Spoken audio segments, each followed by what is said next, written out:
Hey guys, I'm kind of laggy tonight. Sorry about that. I'm kind of laggy tonight. I'm not sure why. Let me make sure I have my other windows closed. Maybe that'll help. Hi, Diane. Hi, Jace. Thanks for coming. We're just going to review the timeline and the Summer Wells case, the information we have so far. And you guys are all very astute and know so much about the case. And so if you guys see anything that I have wrong, please correct me. If there's anything that I'm missing, if you wouldn't mind helping me fill it in, that would be great. And there are a couple times on the timeline that I'm not certain of, and I'll point those out as we go along. While I'm looking at the timeline, I don't know that I'll be able to see chat. We'll try it out here. But here it goes. Let me add this to the stream.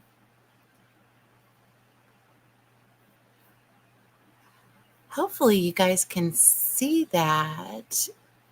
What do y'all think? Can you see that okay? Or should I make it larger like that? That might be better, I suppose. So we're going to start with the day that Summer went missing. In this timeline, I'm going to scroll all the way down so you can see the kind of stuff that's in here. It's just a working document, and it's constantly changing as I learn new things. So, oh, good, larger is better. Hi, Tanya, Kaleidoscope. Hi. Okay. I hope that is big enough, though. I can always make the print larger, too, if that would help. Okay.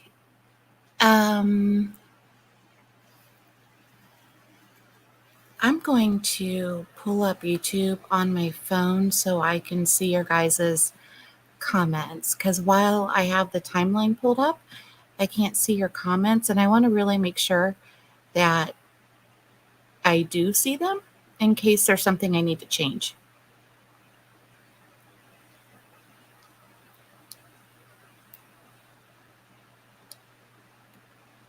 Okay. So the day of June 15th, and I'm not sure of this time, but Don Wells said around 6:30 or 7, and then another time he said between 7 and 7:30. He got up, went to work, and that was on the interview room's phone interview with Donald Wells. He noted Summer's feet under him when he woke up, and she was still asleep when he left. He had a 37 to 45 minute drive to Jonesboro. I came up with the 37 to 45 minutes using Google Maps.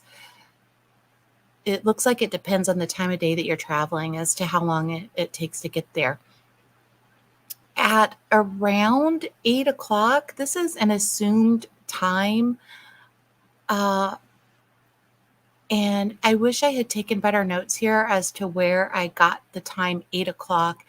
I feel like it was from the interview with the interview room and Candace, but around 8 o'clock, Candace and Summer dropped Grandma off at the Holston Valley Emergency Room or Hospital. The three boys, Josie, Wyatt, and Waylon, stayed home. And, oh, I've spelled Waylon wrong. It's Waylon, like Waylon Jennings, I think.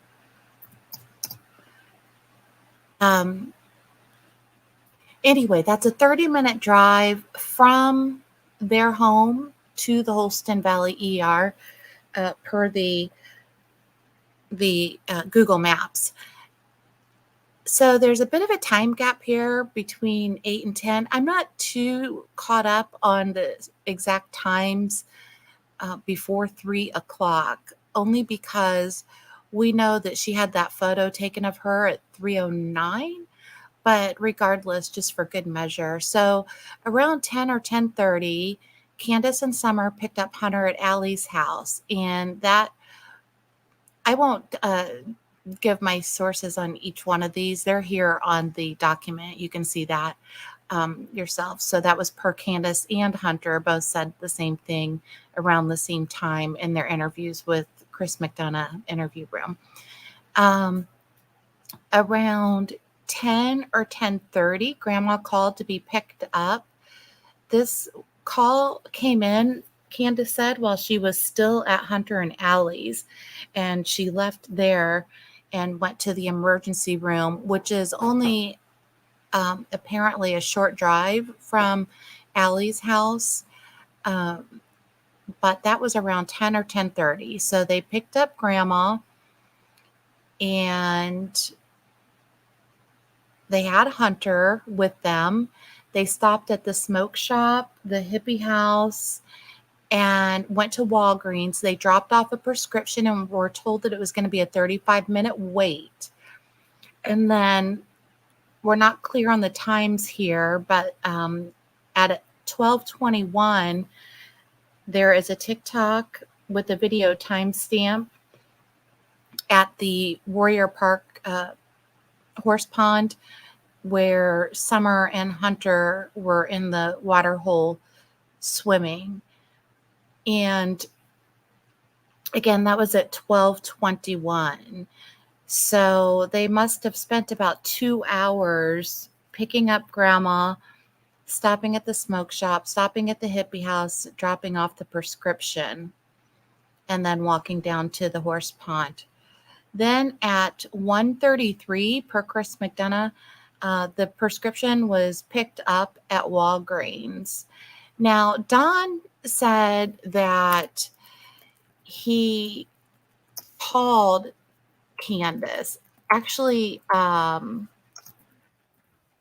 Hunter, Candace, and Don all say that Don called Candace. And Don said he called while she was at the pharmacy. And so he decided to just go ahead and work late.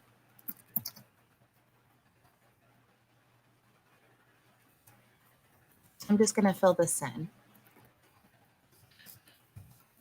If there's anything that, like I said, if there's anything that I'm missing, you think I should put in here, or anything that's in here that's incorrect, please let me know.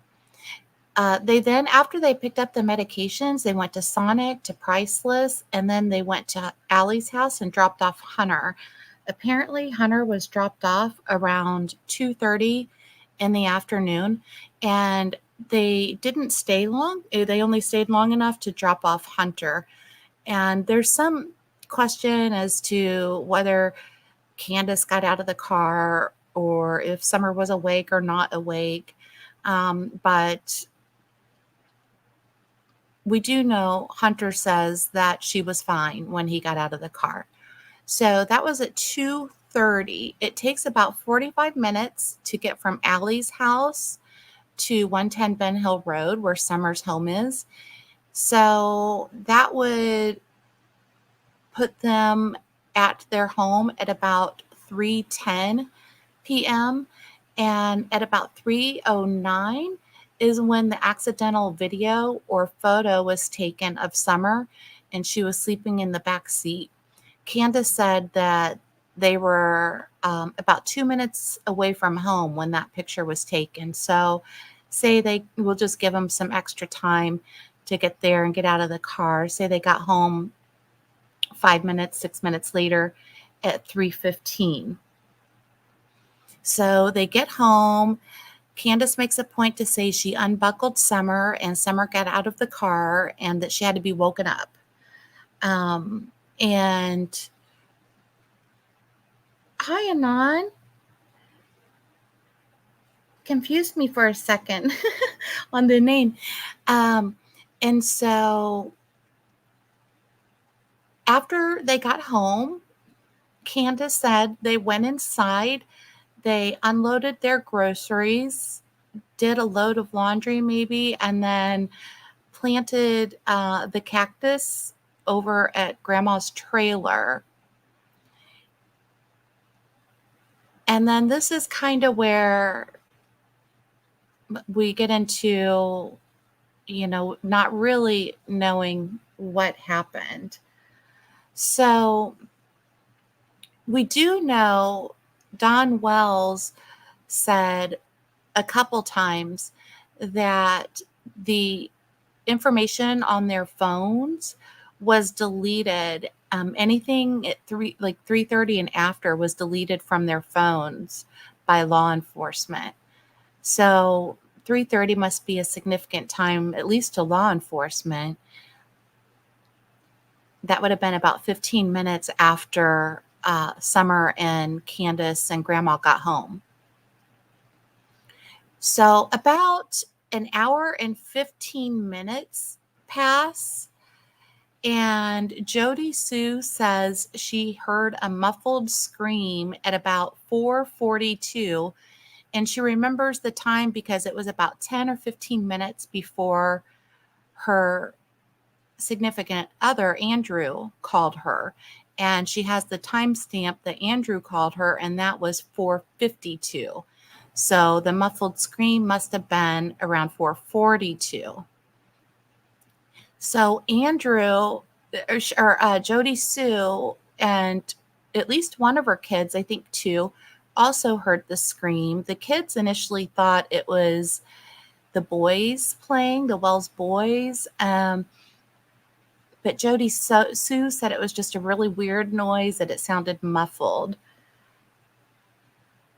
Hi, Unroyal. Thanks for coming. I just learned of you today, Unroyal. I haven't been over to your channel, but I saw in Graz's chat that you have a channel, so I was going to head over there and take a look. Okay, so Jody Sue gets the call at 4:52 from her boyfriend that he's going to get home late from work. Okay. 5:30, Candace says that she helped Grandma with her brace. She said 2 to 3 minutes to Dr. Phil, 2 to 5 minutes one place, 2 to 10 minutes another place. So I think it's loosely somewhere 2 to 10 minutes. She is over at Grandma's. Summer goes inside to be with her brothers, apparently, around this time. And Candace walks her to the porch and sees her go in and says to one of the brothers, "Watch Summer." Candace turns around, goes back out about 30 feet from the front door where she saw Summer go in, helps her mother with her knee brace for a couple minutes, goes back into the house. The brothers are all still sitting in the kitchen, watching TV, playing games, whatever. They say Summer went down to the basement when Candace asked, "Where's Summer?" So Candace went to the top of the stairs, yelled for her a couple times. She didn't answer. Apparently that's unusual. She always answers. So Candace went down there. Candace said in her interview with Chris McDonough, she didn't answer. That's not normal for her. I went down, and when I went down there, that's when I blew up. I thought that was an interesting comment for her to say. That's when I blew up. I actually did a whole video on it. You can check it out. But interestingly, Jody Sue said she also heard Candace screaming, "What did you do? What did you do?" So is that what she means when she blew up? And what was she blowing up at? Who was she blowing up at? I just have a question on that. I don't know what that means. I'm not implying anything. I don't know what it means. But this was at 5:30 when all this went down. And it was about 45 minutes before that Jody Sue heard the muffled scream. Do I think it's possible Candace wasn't watching Summer the entire time as closely as she tries to portray. Possibly. I might do the same thing, quite honestly, if I were in the same position. I wouldn't want people thinking I was a bad mom. Like you lost your kid, how does, kind of thing. So anyway, 5:30, everything hits the fan. They realize Summer's gone. The timeline here also is a little confusing because 5:30 is when they say they noticed that she was gone, but they don't call 911 until 6:26. Don and Candace apparently call at the same time. And I'm going to play that audio for you. So bear with me just 1 second.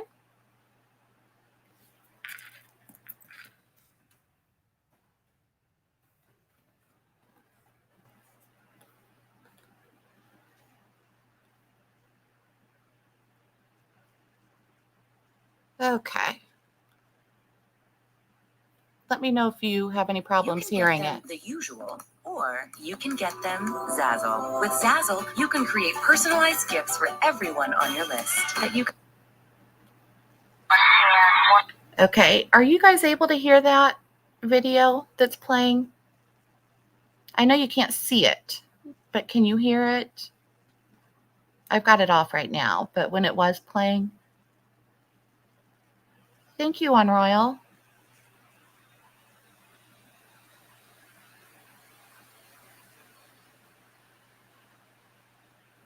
Okay, good. Thanks, Jace.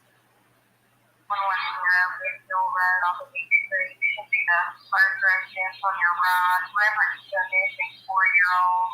The parents have called in and advised that the mother has went for a walk, came home, now they can't find her. They've been yelling for her. She's been gone for about 10 minutes now. They said she's been gone for about 10 minutes now. So that doesn't match up with the timeline that we have. Okay, I'll continue.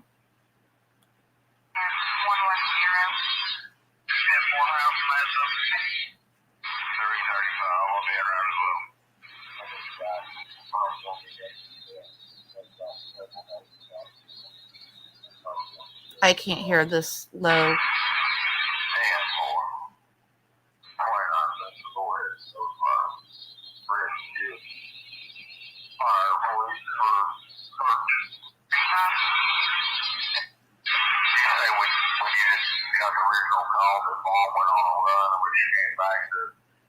It's hard to hear. He's just saying when they got the original call, mom went on a run, and when she came back, daughter was gone. And she's saying that's what the father is saying. He's at work about an hour away. Let me redo that. There you go.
All right.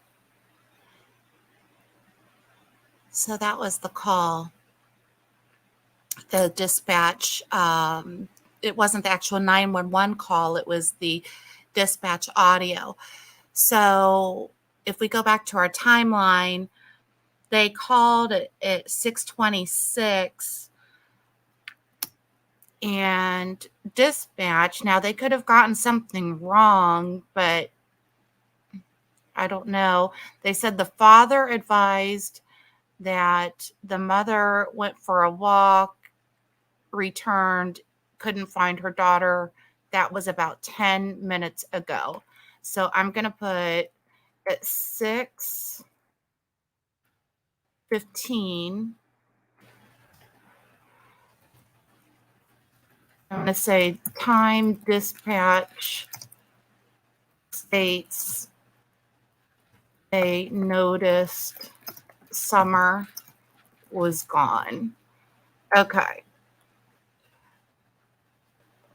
So we still have this time discrepancy somewhere between, oh man, Jody Sue heard the scream at 4:42. They got, well, really, they got home at 3:15. Let's say they took an hour to do the groceries, maybe took 10, 20 minutes, put a load of laundry in 5 minutes, did the planting, half hour. So maybe an hour had passed, 3:30. So that would put it right around the time Jody Sue heard a muffled scream, about 15 minutes after that. So it's just not clear on the timeline exactly how long Summer was gone. We know what the wells say. We know what dispatch says. We know what Jody Sue says she heard, but the times, none of them jive. Okay, so we know at 6:26, Don and Candace both called 911. The police arrived approximately 40, I think it was like 42 minutes, 43 minutes later. So that would have been around 7:08 p.m. Don Wells said he arrived before the police in one place, I heard, and then he kind of backtracked and said, well, maybe, one or two were there when he got there, but he didn't see them because he came up from the back side of the house and they were in the front. So Don would have arrived home at 7:08 as well. So if he got the call at 5:30, 6:30, 7, so an hour and 40 minutes. If we go by Candace and Don's timeline, they say that Summer disappeared at 5:30, but it was an hour, almost 2 hours before Don got home, an hour and 40 minutes. And he said he left right away and hauled ass, was going around the corners, almost lost control. So I'm not sure how that timeline jives. Just of note,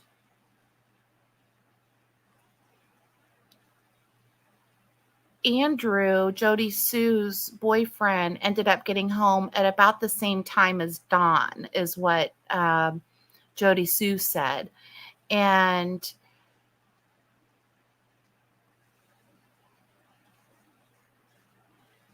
I want to say at some point also Jody Sue saw Candace driving in the car while she was talking to Don on the phone, and she overheard Don say, someone took my baby. Candace had probably already told him what was going on, and so he's processing it. But Jody Sue did say she witnessed that, and then she searched around the bottom of the hill in the creek, and she saw the boys down there. And then when Don pulled up, he saw the neighbor, which I'm assuming was Jody Sue, and the boys kind of walking around in the same area. So this is just a really loose kind of, just some random notes I have. TBI said the last time Summer was seen was early afternoon. Now we know the parents are saying 5:30. So that's not early afternoon. And we also know TBI and law enforcement took everything off their phones from 3:30 on. So it's possible that the TBI thinks that Summer was missing before 5:30.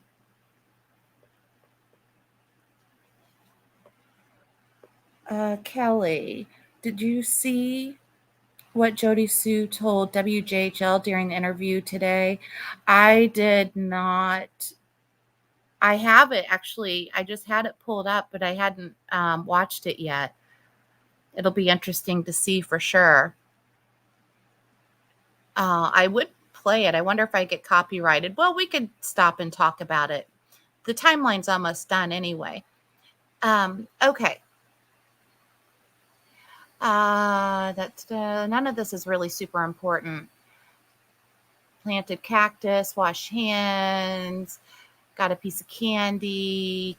Summer went inside the house. Just what I said earlier. 2 to 5 minutes later, 5:30, Don says to Chris McDonough he arrived home, but corrected later per the 911 call. That is right. I forgot about that. When Don initially talked to Chris McDonough, he said he got home at 5:30. So their times were a little confused as well. That was on a phone conversation with Chris McDonough and Don Wells.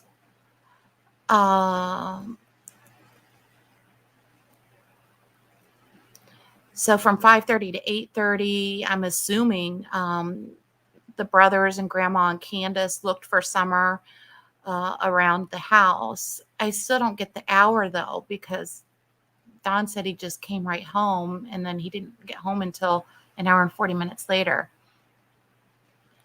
Okay, let's see. Oh, also interesting was Allie and Hunter in their interview said at 7:20, Candace called Hunter to tell him Summer was missing. He said he didn't take Candace seriously because Candace had called before when she was quote unquote drunk and high and panicking because she thought she lost the kids, and then come to find out they were just outside.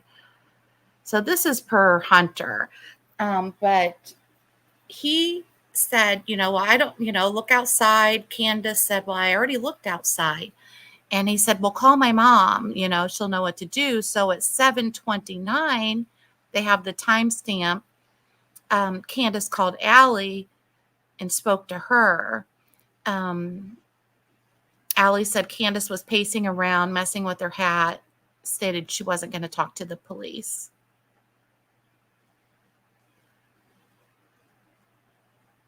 Oh, definitely. I think their sense of time could be way off, but we have several people giving times. We have the neighbor, Jody Sue, who says that she doesn't have any kind of substance abuse issues. We have the dispatch conversation that just said she was missing only 10 minutes before they called at, 6:30. So there's several different times coming from different people. And that's what I can't narrow down is like, what are the actual times? Yeah, I don't think they have the best sense of time. And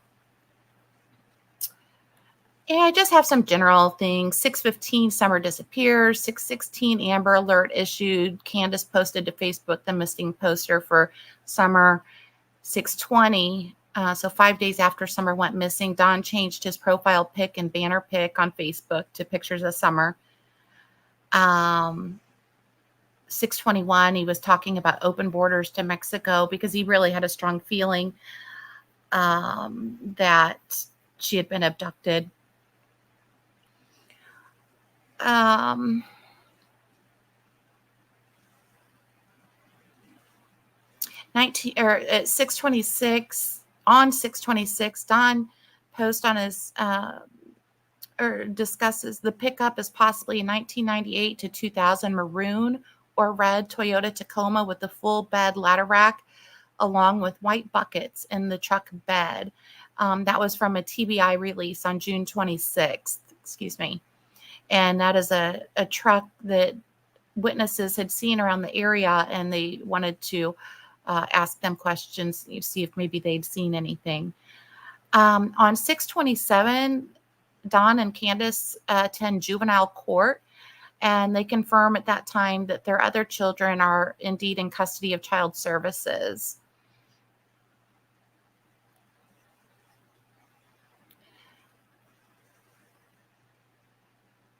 Okay. They did their first, Candace did their first interview, Candace and Don together on 6/28, 2 weeks after Summer went missing. And then Allie gave her interview.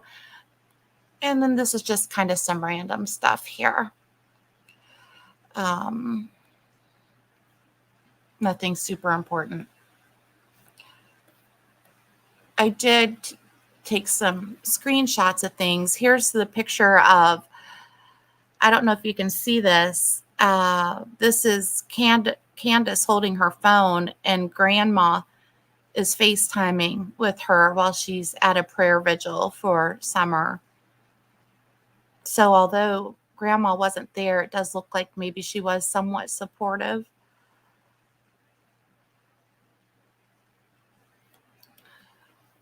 Of course, Rose Bly. I have some location Don Wells, and the reason I'm even putting this up here is not to hate on Don Wells, but just the more information we have, sometimes things come out that are unexpected. So yes, at Kaleidoscope, the kids are still not with Don and Candace.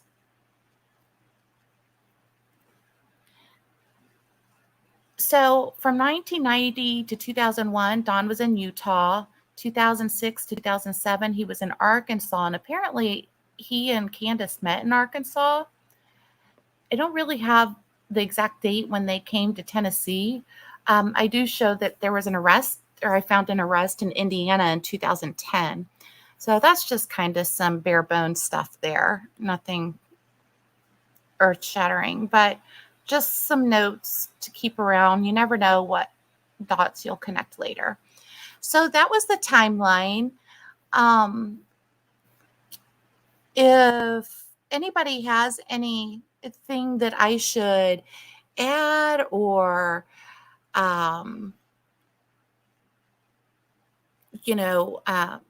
found anything I've gotten wrong, please feel free to click the link and come on up, and we can chat about it, and I can fix the timeline.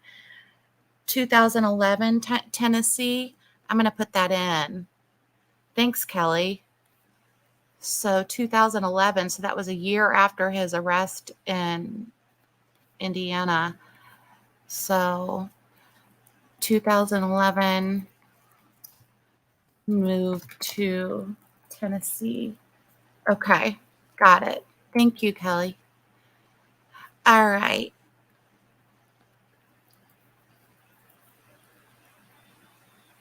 So I'm going to stop sharing this. And hold on just a second so I can close it out. I want to save everything too that I changed. Okay. I think, was it Kelly who mentioned the interview, WJHL? Let's see.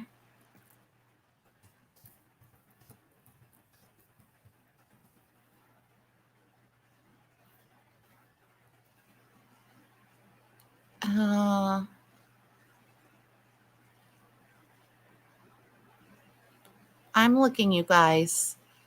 Bear with the silence. Okay, I found it.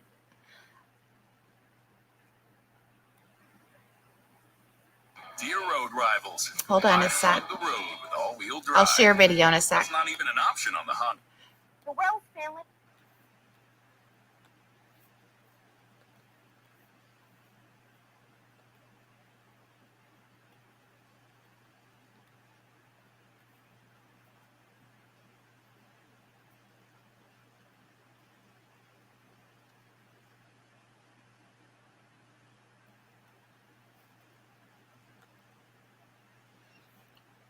Okay,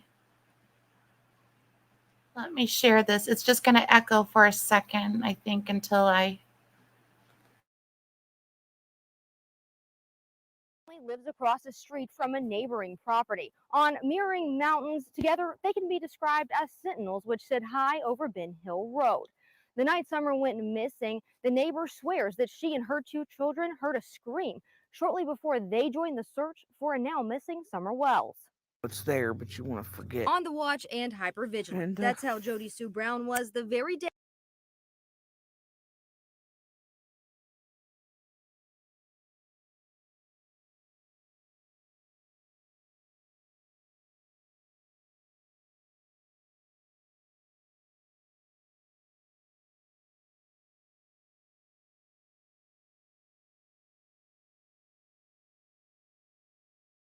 day Summer Wells went missing. there was no TV, no noise at all. Jody Sue was in her cabin with her teenage kids, 19 and 14, waiting for any hit. We were kind of hyper alert because of property things that had happened the day before.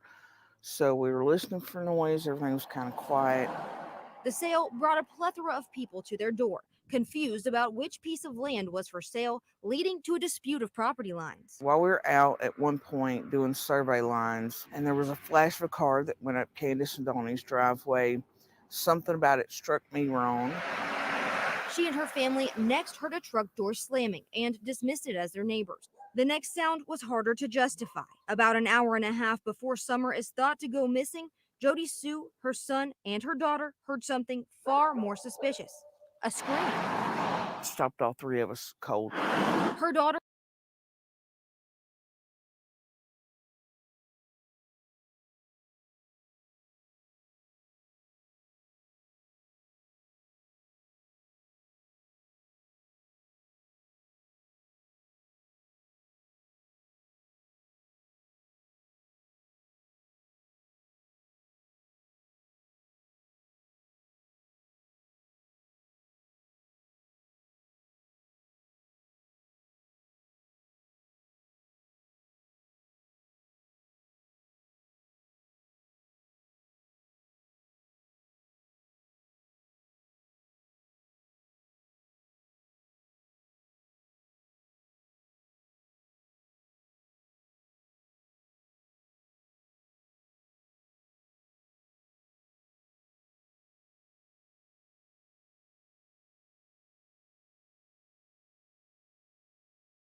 was the first to go missing. Jody Sue, her son, and her daughter heard something far more suspicious. A scream. Stopped all three of us cold. Her daughter was the first to go to the cabin door. Then all three were there, listening still. We heard just this kind of shrill, almost animalistic scream. Animal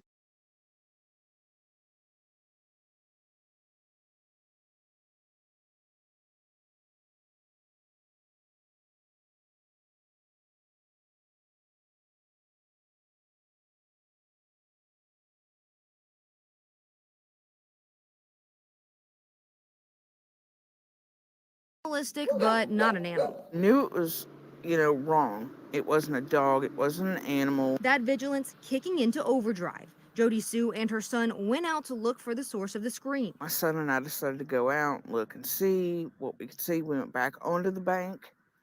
Didn't see anything. Didn't hear anything. They went on with their evening. The kids returned to being kids. Jody Sue headed down her driveway around 6 to tend to flowers. And at this point, I start hearing Candace hollering for Summer. And then my brain immediately went, scream earlier, this, uh-oh. Jody Sue was the first to hear those calls and the first to join the search for Summer.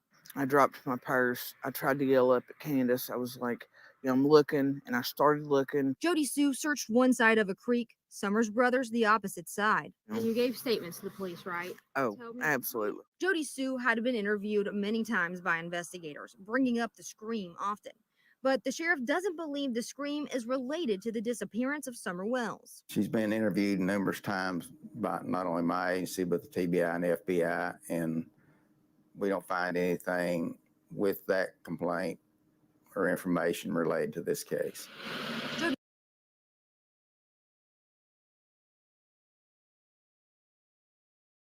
Investigators bringing up the scream often. But the sheriff doesn't believe the scream is related to the disappearance of Summer Wells. She's been interviewed numerous times by not only my agency, but the TBI and FBI, and we don't find anything with that complaint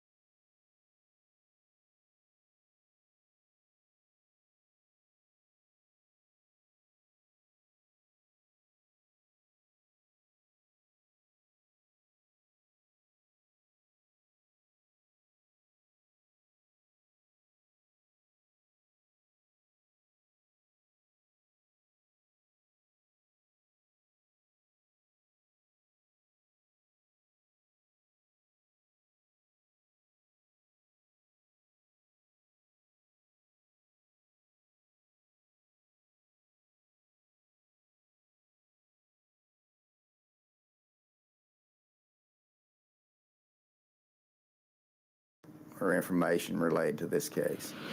Jody Sue wishes she could go back to just a short time before Summer disappeared and before the scream she believes was Summer. I wish every day that when I heard that scream, I hadn't tried to dismiss it. Referencing the work of the FBI, TBI, and his own deputies, Hawkins County Sheriff Ronnie Lawson reiterated in an interview the same week as Jody Sue's that investigators have found absolutely no proof that an abduction has taken place. In the Beach Creek community, Ansley Daniel, News Channel 11.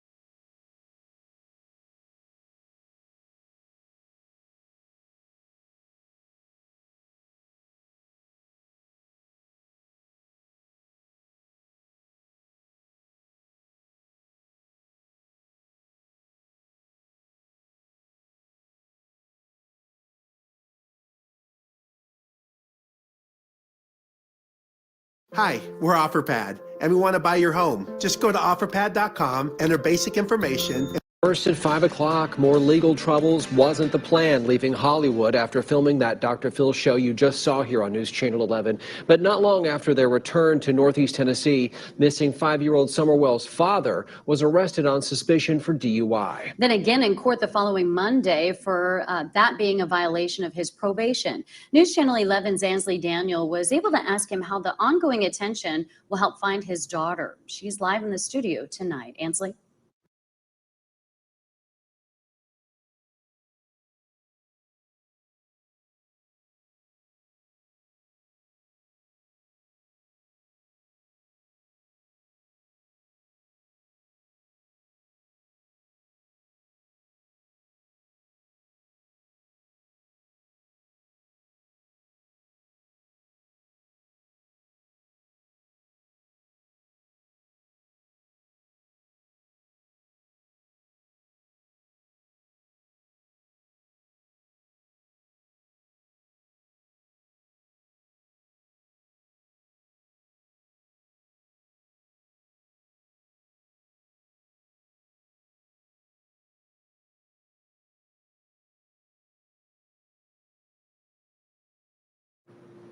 Josh and Sarah, this was Don's first on-camera interview since going to LA and coming back home, and since those charges on him have mounted. Now, he told me, though, that he knows he's no media darling. I have lost control. I've done stupid things, and for that I apologize. Confessions of a father who says he has struggled emotionally since the disappearance of his daughter. And that's not all. You know, we've had problems with threats and violence and all kind of things like that, and it's been dangerous. It's clear how many think of him. It's been dangerous not only for us, but for everybody that we're involved with. Summer's older brothers were taken by Child Protective Services back in July, a deeper strain now on their parents' marriage. Me and her have had a lot of problems because of this. And we're both just down and miss our kids.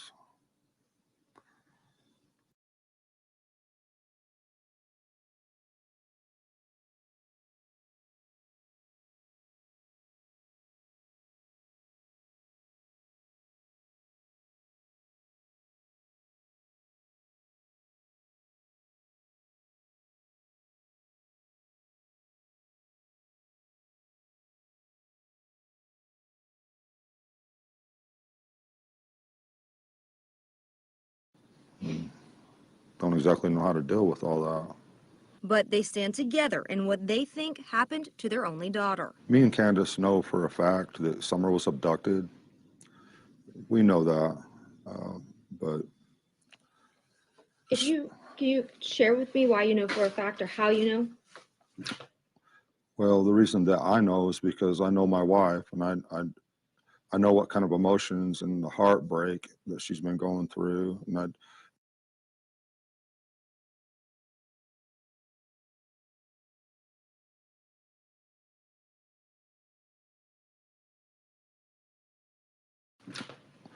well, the reason that I know is because I know my wife, but Together in what they think happened to their only daughter. me and Candace know for a fact that Summer was abducted.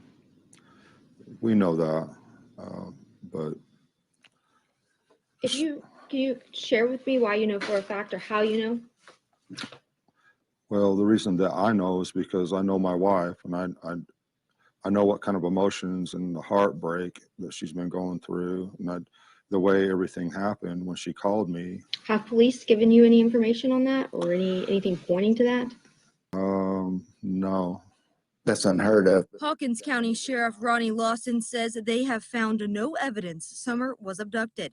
Why is it our property is any different than any other property where kids are abducted? Why? What makes them think, oh, there's no way an abduction can happen here, but everywhere else is probable, but not this property? Don Wells told us he could not speak about his recent charges based on the advice of his attorney. And just a reminder, though, there has been a gag order placed on the case involving the Child Protective Services that have their older sons. My passion is people.